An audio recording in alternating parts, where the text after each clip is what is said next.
Halo semuanya, selamat datang kembali di channel ini. Jumpa lagi dengan saya Vicky Himpong. Semoga kalian semua selalu dalam keadaan yang sehat. Kita akan segera membahas cuplikan video-video berita tentang Timnas Indonesia hari ini. Tentang apa saja berita yang lagi hangat, kita akan segera untuk sama-sama menyaksikan. Semoga ini bisa memberikan informasi tambahan dan bisa mengedukasi teman-teman semua di rumah. Dan buat kalian semua yang baru ada di channel ini, jangan lupa tekan tombol subscribe. Nyalakan notifikasi supaya teman-teman semua tidak ketinggalan berita yang diupdate di channel ini.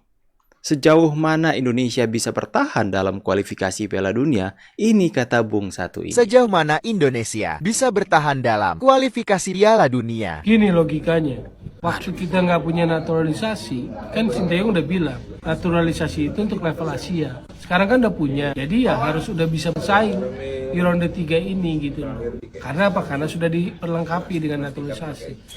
Kalau masih ragu-ragu, takut, pesimis, seperti pernyataannya belakangan ini, butuh keajaiban, sudah mulai menatap babak 4, ya sebetulnya kan dia mengingkari ucapannya sendiri. Kalau dulu Indonesia tanpa naturalisasi, pelatih-pelatih sebelumnya di era sebelumnya, ya nggak bisa berbuat banyak di ronde ketiga ya normal. Tapi yang sekarang kan sudah difasilitasi sedemikian rupa. Tapi kalau belum sudah ngomong butuh keajaiban, sudah siap-siap menatap babak keempat, menurut saya sih bukan sikap optimisme yang pas lah gitu.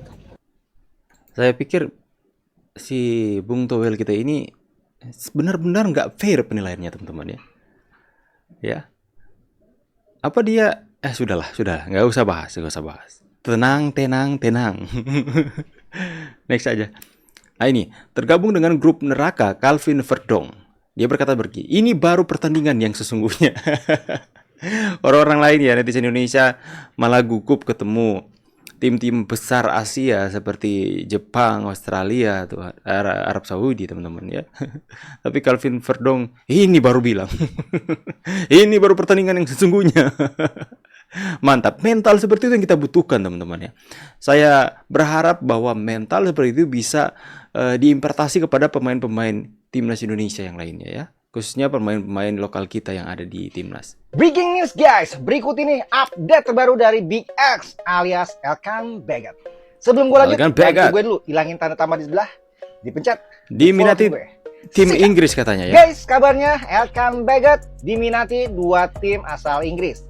Yang pertama, Derby County, tim yang bermain di Divisi Championship atau Divisi 2 Liga Inggris. Yang satu lagi adalah Wycombe Wanderers, yang sekarang bermain di League One atau Divisi 3 Liga Inggris. Derby County yang kemarin masih bermain di League One, sekarang sudah promosi ke Championship. Karena di musim kemarin mereka berhasil menduduki runner-up atau peringkat 2 klasmen akhir League One.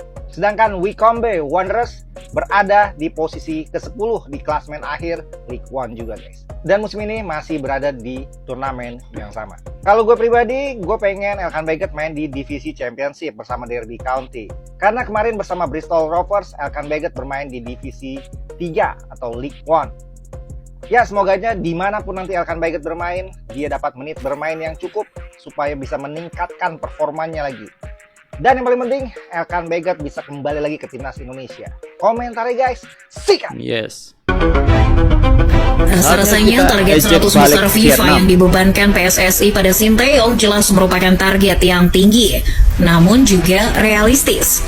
Mengukur kemampuan timnas Indonesia hingga berakhirnya kontrak Sinteyong pada 2027 mendatang, mencapai ranking 100 besar lebih mungkin ketimbang lolos ke Piala Dunia.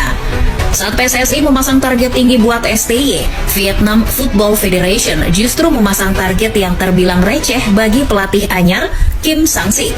Target receh semacam apa itu? Mari kita mengulasnya. Menjelang akhir tahun 2022, keputusan besar dibuat Park Hang-seo.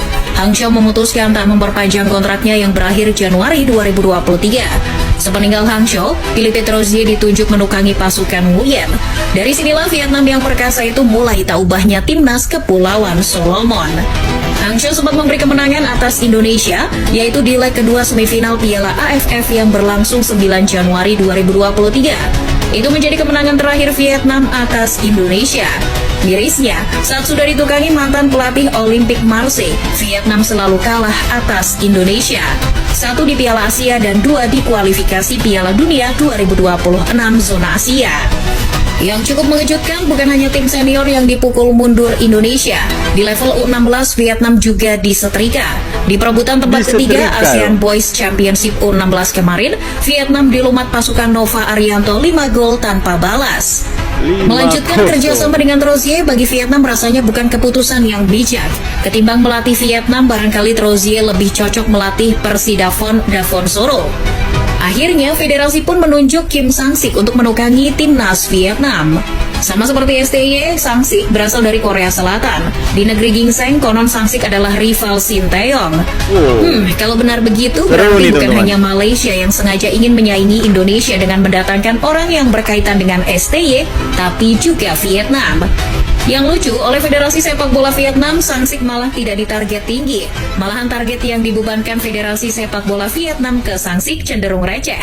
Pada awal ditunjuk, Sang-sik tidak diwajibkan untuk menjuarai Piala AFF atau ASEAN Championship 2024 hanya untuk mengalahkan Indonesia dan mungkin. SEA Games 2025, melainkan hanya perlu mencapai semifinal.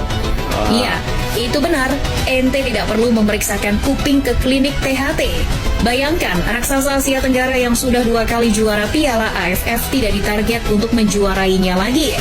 Apa Vietnam sudah bosan juara Piala AFF? Duh, sombong betul. Kalau mengincar target yang lebih tinggi, fine. Misalnya, Vietnam hanya ingin ke semifinal Piala AFF dan fokusnya mengejar Piala Asia. Lah ini, Vietnam bahkan kehilangan ambisi di Piala Asia lagi. Terus, apa bedanya Vietnam yang katanya raja di Asia Tenggara dengan timnas Kamboja? Yang lebih menyedihkan, di tangan Sang-sik, Vietnam sekedar membidik 1 tiket di putaran final Piala Asia U23 tahun 2026. Target ini bagus, walau sebetulnya bukan sesuatu yang tepat bagi Vietnam. Di bawah Hangzhou, Vietnam pernah loh ke final. Di edisi teranyar, yakni di tahun 2024, Vietnam yang dilatih Hoang An Tuan masih sanggup melaju hingga perempat final. Masa targetnya hanya putaran final, yang itu artinya cuma lolos dari babak kualifikasi. Tuh kan, selama ini Vietnam sepertinya cuma sibuk ngecengin timnas Indonesia. Padahal target yang lebih pantas saja tak punya. Jangankan target, bisa jadi justru sepak bola Vietnam lah yang sedang berjalan mundur. Ketika sudah resmi ditunjuk, Kim Sang-sik lalu memimpin The Golden Stars di 2 laga menghadapi Filipina dan Irak. Kedua pertandingan itu kebetulan menentukan nasib Vietnam di kualifikasi Piala Dunia 2026 zona Asia. Sungguh malang, Sang-sik hanya memenangkan salah. Saatnya kita ejek balik Vietnam. Gak perlu lah diejek ya. Dengan Indonesia menang terus saja atas Vietnam, mereka udah kelang kabut. Saudaraku, bek timnas Indonesia Calvin Verdonk memberikan reaksi soal grup maut di round 3 kualifikasi Piala Justru Dunia malah 2026 girang itu zona ini. Asia. Calvin justru kegirangan bisa masuk grup maut di ajang tersebut. Diketahui timnas Indonesia tergabung dalam grup maut di putaran ketiga kualifikasi Piala Dunia 2026. Berdasarkan hasil drawing, timnas Indonesia masuk dalam grup C bersama Jepang, Australia, Arab Saudi, Bahrain, dan China. Jika dilihat dari kekuatan grup tersebut, jelas timnas Indonesia paling lemah. Saat ini timnas Indonesia menempati peringkat 134 ranking FIFA.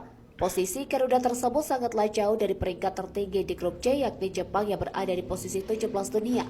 Adapun pertandingan putaran ketiga kualifikasi Piala Dunia 2026 zona Asia bakal dimulai September 2024 hingga Juni 2025 mendatang. Oke teman-teman Saudaraku, semuanya, jadi ini yang mungkin menjadi sorotan pembahasan kita hari ini, di video kali ini. Jadi mana itu mentalitasnya yang berbicara. Saya tuh semakin hari semakin mengerti kenapa Coach Shin Tae-yong itu dan Pak Erick Thohir gencar-gencarnya untuk para pemain naturalisasi itu berada untuk mendominasi pertandingan atau skema yang ada. Ya karena mereka memiliki mentalitas yang sudah sangat-sangat teruji, sudah matang. Dan saya percaya bahwa Coach STY dan Pak Erick itu berharap bahwa pemain-pemain lokal yang bermain bersama-sama dengan para pemain naturalisasi ini yang sudah melalang buana di Eropa sana, itu bisa mendapatkan spiritnya. Mental mereka pun ikut ya. Mereka akan melihat, oh mereka ini nggak takut-takut melawan siapapun.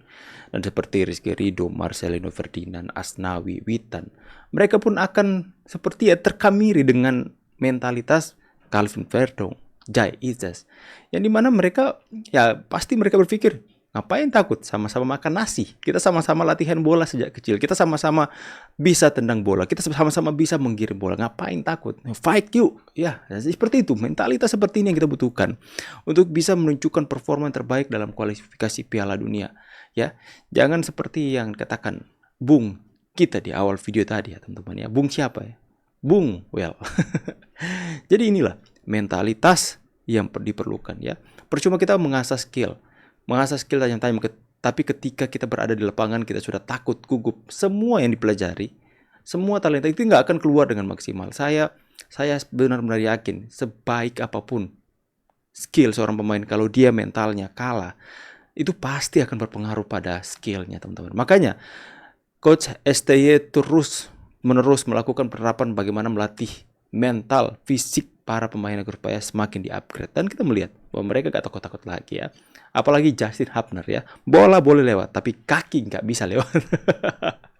Tulis pendapat teman-teman semua di kolom komentar. Saya pamit dulu, see you on the next video. God bless. Bye guys.